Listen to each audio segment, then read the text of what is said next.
pẹ́. Ó là ń jẹ́jẹ́. Hey.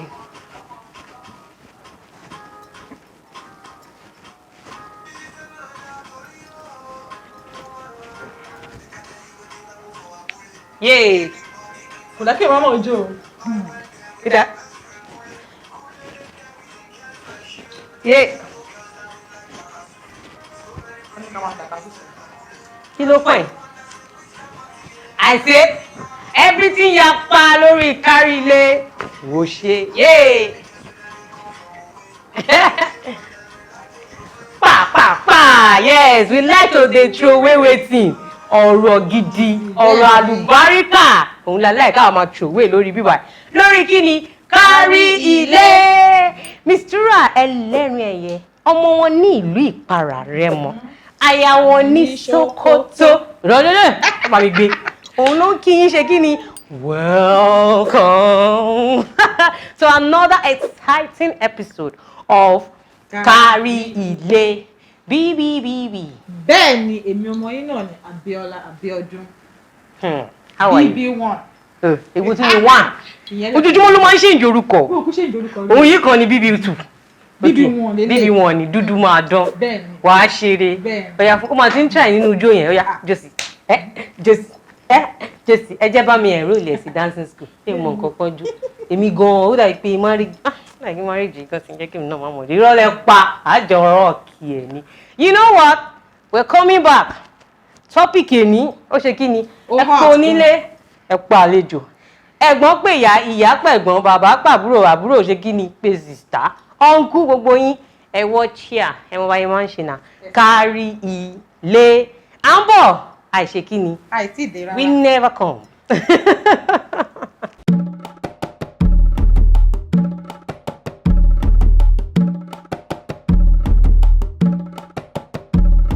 Kárí ilé. Everything yapa, everything dey. Ẹ̀yin kẹ̀, ó máa ń dákẹ́ máa jollificate o. Ìṣòro ń tán, ẹ mọ̀ bẹ́ẹ̀. Ẹbí, ẹ sọ fún wọn, ìṣòro ń tán. But in the midst of it, ẹ fẹ́ yín, ẹ ṣáà máa dunnú. Ó máa dà. Ẹ kàn bóyá ojú gírọ́gé báyìí ó máa dà. Ó ṣọ́ gidi kó máa dà. Ẹsẹ̀ tí mo bí i mo ti jẹun láàárọ̀ yìí gan. But any which way ṣá, ẹ̀yin ará ilé, wọ́n gbèdé. Ẹ̀yin pé àrà ọ̀tọ̀ la gbèdé nínú stúdíò lẹ́nu. Ojoojúmọ́ ni. Bó ṣe máa ń rò. Tó o fẹ́ sùn. Lájú ẹ̀ ó yá, sit right. Sit right. Ẹ̀yin ará ilé, mo ní pé ṣé lẹ́tọ̀ ni? Kò lẹ́tọ̀ lọ́tẹ̀ yìí. Ẹ̀mí sùn rẹ̀. A ní pé kí ló dé? Why? Mr. Makagini, why? Mi tẹ̀ mọ́, ẹ máa tún bú mi sìn. Anyways, mo ní why? Yíwá ní ọ̀gíní. Ọ̀gíní. Why tí ọkùnrin, ẹ̀yin men yẹn, yes, ẹ̀yin ẹni mi wá bá yín rẹ́rìn. Like I'm not smiling. Yes, I'm being serious. Kí ló dé tẹ máa fi ń blame àwọn ìyàwó yín fún misfortunes yín? Ọ̀rọ̀ gidi ni kíní, ọ̀rọ̀ kékeré ni, ó kéré. Ẹlòmílẹ̀ ni. Kí lè lè sọ? Yes, but 90% of men wọ́n mọ kíní yẹn sọ. No. Not 90%. Kí ni? 98%. Ẹ ti rí eléyìí tẹ̀ tó high yẹn. 98% ni. You believe so much in tí nǹkan bá ṣe yín tẹ́ ẹ̀ bá ní láárí. Let me put it like that because I'm very very sincere. Ìgbà yẹn lẹ máa ka ó dà pé ìyàwó tó ṣe fẹ́ ni. Ìyàwó tí mo ṣe fẹ́ ni ìgbà tí mo ṣe fẹ́ business mi ò lọ déédéé. Ọ̀rọ̀ ìgbà tó wọlé mi tọ̀wọ́ ìgbà tó bímọ. Why? Like I'm telling you, I'm vexing. Bíbí, why táwọn ọkùnrin tó ṣe máa ń blame ìyàwó wọn for their misfortunes? I really want to know why. Well, though kì í ṣe gbogbo ọkùnrin ló máa. Wọ́n máa ṣèjú àná bínú lé nìwọ̀ tún ṣèjú sí kámẹ́rà. Kì í ṣe gbogbo ọkùnrin ló máa ń blame ìyàwó ẹ̀ fún ọkọ bẹ́ẹ̀. Answer me. Èmi o. Let me read that. 98% of them ló máa ṣe. Ẹlòmíì máa ṣe directly. Ẹlòmíì indirectly ló máa fi títí ẹ̀. Ìwà tó máa wò sí ìyàwó ẹ̀ nínú ilé ńgbà mi báyìí. Ìwà tó máa wò báyìí. Ìwà bíi. Ádàbí kò gbé àdábà. A kò máa kọ́ra. In the sense that bí wọ́n ti tójú bọ ibi tó yẹ kó tójú bọ̀. Ìwọ náà kọ́ ni. Èmi bí báwo Èmi ní bí báwo. wọ́n láti kéde àwọn lọ fẹsẹ̀ kọ́ńtà o àwọn lọ kọjá yìí. misfortunes ẹ̀yin ọkùnrin ó ti ń bá yín fà láti kékeré. bẹ́ẹ̀ni. because ẹlòmíì ó ti lọ tigi ó ti lọ gun nǹkan tí ò yẹ kó gùn ẹ wá máa kó kiri ọlọ́mọ ajájà tó fún yín níyàwó ẹ tí wọ́n fi kó bá yàwó ẹ ti fi kó bá wọn ẹ wá máa sọ pé ìyàwó lẹ́yìn ni kò gbàdúrà tó. Who am I to pray for you? Yes, I am your support system. No, fi wá ṣe fún you. It's not so compulsory for me to say, ọkọ mi ò, ọkọ mi ò.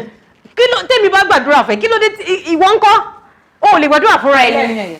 You believe so much in tí ìyá mi ò bá gbàdúrà ní mo lẹ́nìkan gbà tó marry tọkọ ẹ̀ marry ẹni kí ló sọ tó marry ọ̀rẹ́ mi obìnrin ó ní ọkọ ẹ̀ sọ fún pé let me put it like this ó ní ṣé o lè gbàdúrà ṣá because mọ́mí òun máa ń gbàdúrà fún òun gan. kí lọ bá yẹ kó máa. ẹ̀yin náà ẹ gbọ́ kind of word like that. kò sí jà mi ò lè gbàdúrà o jẹ̀ẹ́dẹ́ kí mọ́mí máa gbàdúrà fún ẹ. ẹni lu títì. máa ti ń gbà fáwọn ọmọ mi tó wà lá.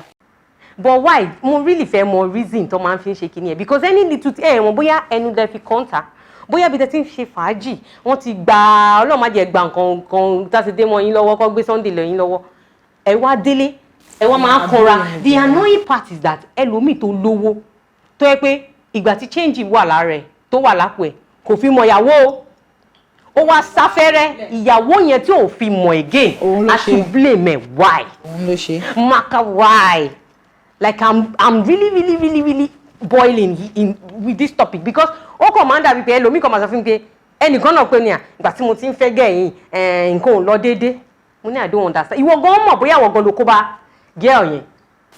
ẹlẹ́rìn yẹn tí àwọn ọkùnrin mi wà jẹ́jẹ́ ni wàhálà máa jókòó. ọmọ àlọ́ wá ṣe báyìí. ọmọ àlọ́ tọ̀. wọn á gun ládà. ọmọ àlọ́ fìfà wá. bẹ́ẹ̀ni. tí wàhálà yẹn bá bọ́ sílé wọn lórí. nǹkan tí ń tọ́jú bọ́lé kiri bí ẹran núrù. àwọn sọ pé ìyàwó ilé wọn ló ń ṣe wọn. bẹ́ẹ̀ni. òun ló gbẹ́sẹ̀ ẹsẹ̀ ìyàwó ilé wọn ò dáa òun ló gbẹ́sẹ̀ burú. ẹsẹ̀ méjì. bí àsìkò tó lọ́wọ́ sí ìyá ìjọkùnrin yẹn tó lóbìnrin yẹn wá wọlé wá á ní ìyàwó ilé ẹ̀. ìyàwó ilé ẹ̀. gbogbo fún ara ẹ̀ ṣó ṣẹ́ka rẹ̀ wò. yes. ṣé wọn kò kú ẹ àwọn wa ló ń wù. dó àwọn obìnrin kan wà tó jẹ́ pé ìgbà táwọn náà ti wù sẹ́yìn òun lọ fi kó bá ọkọ wọn lé. exactly. kò ń ṣe gbogbo obìnrin o. kò ń ṣe gbogbo obìnrin. kì í ṣe gbogbo obìnrin ló ní ìwà burúkú lọ́wọ́ tó máa fi kó bá ọkọ ẹ̀. and I can most of àwọn wà yìí ọwọ́ ọkùnrin ló pọ̀ jù sí. and I can really say. ọlọ́run fi ní wọn kàn káàkiri. kí ló dé tí wọ́n gbogbo problem tiẹ̀ ò ju kìíní lọ. ṣé misfortune lè bá níbi ìpínlẹ̀ nìkan ni. ọ̀rẹ́ mi nálè èmi náà fẹ́ ṣe big boy. no ẹ̀yà lọ gun ẹni tó yẹ kẹ́ ẹ gun orí ẹ̀ ẹ̀ wá gbé wọn láwàlé wá báyà wọ́n ní. bíbí wait náà kátẹ̀ máa sọ pé bóyá torí pé wọ́n fi nǹkan kan àmì pé bóyá wọ́n ní ìyàwó àmì wọ́n ní girlfriend or something because wọ́n máa fẹ́ sọ pé bóyá ara ló ń ta wá because of that but ṣé mo pé nínú ká wò dáadáa tábà ní ká gbé wò ká wí ẹ̀ ọkùnrin wọn ò ní respect tó obìnrin ọkùnrin dẹ̀ lè sọ̀rọ̀ ṣá sẹ́nìkan ó lè jẹ́ pé ó ti sọ̀rọ̀ ṣá níyà kí ló ń ṣe yín. because ọkùnrin. because ẹ believe pé. ọmọ anida pride pé. yes obìnrin lélẹ̀ kò lè ṣe gbogbo yóò ti lọ ṣe èèyàn ta. ọlọ́run tí wàá ṣe olórí so obìnrin kan kò lè wá máa sọ̀rọ̀ kí wọ́n máa wò. bóyá o ti fẹnu kọ́. ẹnu yín gbà mí. we are not talking about pé bóyá o ti lọ bí bíbí ṣe yẹn láì kìíní yẹn náà ó máa ń torí kọ́ tó máa ń kọ́ṣàn yín pé kẹ́kọ̀ọ́ má máa yan àlè kiri ọtí bíbí ṣe máa ń sọ nìyẹn but ẹ jẹ́ ká má gbèsè ẹ̀ tẹ́ má sọ pé ara ló ń ta wá.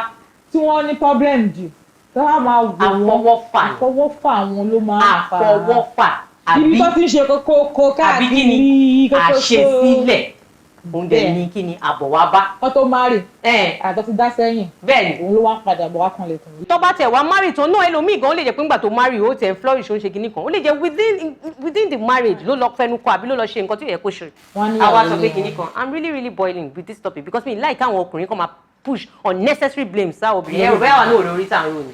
àwa nìkan kọ́ la jíròrò lórí ọ̀rọ̀ yìí jàre ẹ̀yin ara lẹ́wọ̀n báyìí máa ń ṣe ẹ jẹ́ ká dókè lọ́hùn ká gbọ́ nǹkan táwọn èèyàn sọ nípa ẹ̀. ìdí tí most àwọn ọkùnrin ṣe máa ń fẹ́ bílèmù ìyàwó wọn fún misfortune wọn ni pé wọ́n á fi gbígbà táwọn dá wà bí a business táwọn ń ṣe ń tòrò tẹ́lẹ̀ bí àgbà táwọn wá marry ni nǹkan bẹ̀rẹ̀ sí máa dojúrú fáwọn but ní tèmi o èmi ò kà kún bẹ́ẹ̀ mo believe pé ní misfortune tó bá dé báyọ̀ kéèyàn believe pàtọ́wọ́ Ọlọ́run ni ó ti wá kò sẹ́ni tó lè kó bá ẹ̀dá kankan a kàn máa ń sọ nítorí fetish belief wa pé ìgbà tí nígbàdá wa kàn fẹ́yàwó kan wọlé ní nǹkan bẹ̀rẹ̀ sí máa dàrú fún even kẹ́ni náà máa fẹ́ anybody wọlé as at that point tí nǹkan bẹ̀rẹ̀ sí máa dàrú fún nǹkan yẹn á dàrú ọlọ́kọ̀ fìyàwó ẹ̀ ṣe sábà bí as at that time tó fẹ́ nìkan dàrú tàbá náà ń blame àwọn ìyàwó wa fún Miss Fortune ok tó bá fóbìnrin sásìkò tí nǹkan wá búùmù ńkọ́ tí kọ́kọ́ bẹ̀rẹ̀ sí máa wí wìtìwìtì ṣé wá bílí gbóbìnrin yẹn ló kórè yẹn wọlé ni Ọlọ́run náà ló fẹ́ fún ire tó ẹ wá but ó kọ̀ bọ́ sásìkò tí ìyàwó yẹn wọlé wá ni so kẹ́nibọ̀dì má máa blame anybody fún Miss Fortune wọn. bí àwọn bàbá ńlá wa náà ṣe ń ṣe nìyẹn tí wọ́n ń gbé ẹ̀bi lé orí obìnrin pé wọ́n á sọ pé ọkọ ni olórí aya so gbogbo everything all their powers they say they will blame the woman that ẹ̀yin gangan obìnrin ni ó ń jẹ̀bi jù ní gbogbo ṣùgbọ́n pẹ̀lú àwẹ̀ àti àdúrà a mọ̀ pé gbogbo wa náà la máa ṣe tó dáa ládẹ́ gbìyànjú títí wá lórí obìnrin àti ìyàwó ilé. ẹ̀yin náà ti gbọ́ bí mi ṣe máa ń sọ bí oníkálukú ọ̀tọ̀ọ̀tọ̀ bó ṣe kọjú sí ẹ báyìí ẹ̀yìn ló lè kọ sí ẹlòmíì òun náà là ń sọ mi ò sọ pé bóyá obìnrin náà ò ní tiwọn lọ́wọ́. wọ́n ní àwa gan láti wà níbi. mi ní pé à ní lọ́wọ́ ẹlòmíì àwọn ìyá wa yìí ni. torí gbà mí wà ẹlẹ́rìn ẹ̀yẹ obìnrin mi wà á ti rí àròjù o àwọn ọmọ wa àìrójú kiri ọkọ mi gbọ́dọ̀ fẹ́yàwó ọkọ mi gbọ́dọ̀ ṣe kíní o. tọlọkọ mi lówó àmì fẹ́ kó fẹ́yàwó mi lè ní a lọ másìkì ọkọ yẹn a lọ ta kókó níbi kan so that kò nílò rọ́bì fẹ́yàwó mi. what kind of mentality is that?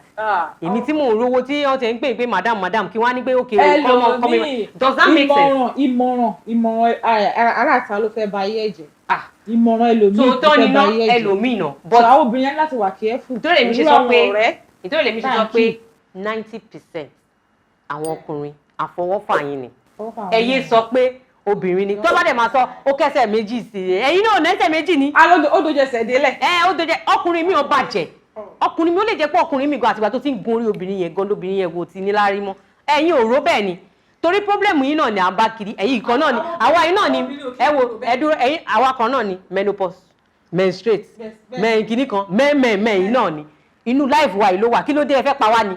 Please be calm ẹ jọ̀ọ́ kó ní kálukú lọ wá ìṣòro ibi tó ti ń ṣe tó ṣiṣẹ́ ṣe gbọ́ tó bá wà hàn ká tó bá yọ fún wa ká ṣàdúrà fún yàn ṣàdúrà anyway yẹn ìyàwó ilé ẹjọ́ torí Ọlọ́run ó bẹ̀bẹ̀ ni ẹ máa ṣàdúrà fáwọn baálé wa ṣe gbọ́ ó dà ó wà bẹ́ẹ̀ nǹkan tó bá bá ojú ó ti bá ẹnu ìrọ̀rùngí dẹni ìrọ̀rùn ẹ̀yọ gbogbo social media and was pátápátá lẹ̀ ń wò nìyẹn tẹ bá ṣe fẹ́ máa kàn sáwà screen goddess yìí ẹ máa lọ sí gbogbo platform yẹn pátápátá kárí ilé òun lè tò. ètò ní kárí ilé o. bẹ́ẹ̀ ni o ẹ jẹ́ kí n relax nerves mi kí n gbọ́ nǹkan tí orí kì í bo lọ́mọ mi olóhùn iyọ̀ tó fẹ́ ṣe kí ni tó fẹ́ kì fún mi já wọn sí Ajíṣọpẹ́ wọn ń gbọ́ ẹ nílé.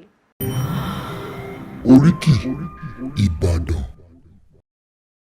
Ìbàdàn rèé ọmọ àjòrò sùn Ìbàdàn rèé ọmọ àjòrò sùn ẹni bá fẹ́ mọ̀ Ìbàdàn kó lọ́jà ọba ẹni bá fẹ́ mọ̀ Ìbàdàn kó lè bẹ̀rẹ̀ o ògùn òkó wọn rí láíláí ògùn òkó wọn rí ìran Ìbàdàn ìṣẹ̀rú ẹnìkọ̀ọ̀kan ògùn òkó wọn rí òkè Ìbàdàn ti yá o gbogbo ọmọ Alágẹ̀lú tí bá ń bẹ ní ayẹyẹ ẹ̀ka òkè Ìbàdàn bá lọ láàárọ̀ ká dé lálẹ́ ẹ̀sùn gbélé mi já Ajíṣọpẹ́ ní mi olóògbòjò ilé ọ̀hún kújọ lé àwọn bàbá tèmi tó bí ń lọ ọmọ gangan ó yá ìjáre ìlú Ìbàdàn nílé ọmọ gbọ́ sọ́sọ́ ogun mọ̀mọ́sá nílé ọmọ gbọ́ yàyà mọ́ sí ìyá Ìbàdàn ṣá nílùú Òjó Olúkúlóyè Ìbàdàn nílùú Àjàyí alágbàlá àjáyà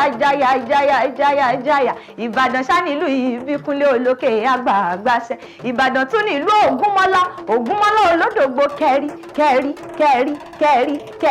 Ògúnmọ́lá olódògbò kẹrí lójó ogun òpó fìrí fóun já lálẹ́ gàràgà òpó ṣòkòtò kẹ̀mbẹ̀rẹ̀ bí ìjà àgbàlá Ògúnmọ́lá tẹ́rí yẹn gbogbo ọmọ Oníbàdàn kẹ́ ẹ máa fọkàn bá mi lọ àgbàlá Ògúnmọ́lá tẹ́rí yẹn ó jókòó bá bẹ́ẹ̀ lómi lọ àgbàlá Ògúnmọ́lá ti tó kòkó ó sáré bí lẹ́yìn ọmọ agbẹni níjà mọ́ bẹ̀rù ọ̀tẹ̀ ẹ̀yìn ọmọ àjòrò sùn ọmọ àjẹgbìnjẹ ẹ̀kára wọn máa fi ìkara wọn fọ́rí mu Ìbàdàn ti ṣẹlẹ̀ ọmọ olóyè tí ò dìjà rárá ó yá ẹ máa gbóhùn gbóhùn lẹ́nu mi bógun pa bá ń pa àbàdàn gbogbo ọmọ àbàdàn tí ń bẹ ní ayé ẹ̀ mọ́ gbóhùn lẹ́nu mi bógun pa bá ń pa àbàdàn Kúdẹ̀tì yóò mọ̀ gbà yín ní ọjọ́ kọjọ́ Elédùmarè kó jẹ́ Kúdẹ̀tì lórí àwọn ọmọ láìpò Àjíṣọpẹ́ lèmi ń jẹ́ mo ti bẹ́yìn délé àwọn bàbá yín.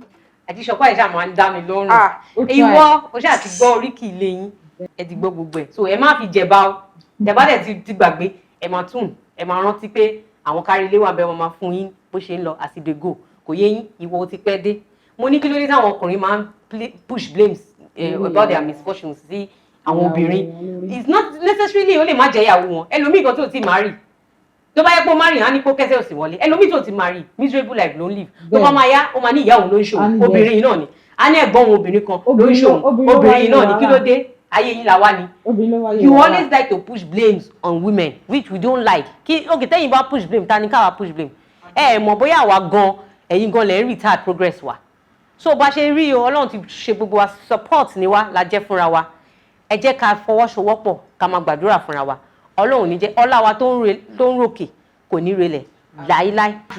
anyways ẹ̀yin ará mi nílé ibi ìbàlá máa sọ fún yín pé see you some other time bye bye bye.